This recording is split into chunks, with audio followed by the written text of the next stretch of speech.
How about time? Oh, na-enjoy nyo ba yung performance namin sa The First Take?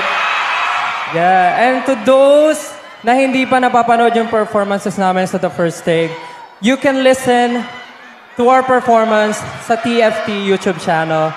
And kung yung mga friends nyo hindi pa napapanood, send nyo sa kanila yung link para mapanood nila. Yes, that's right. And of course, gusto ko po na magpasalamat sa lahat ng nakinig ng Burn the Flame. And syempre, nakasali siya sa Billboard World Digital Sales. Kaya maraming salamat sa inyo lahat. 18, especially sa inyo lahat. Maraming salamat.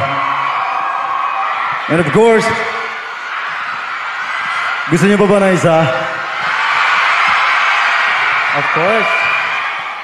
I said you guys want more! Let's go for our next song. This must go.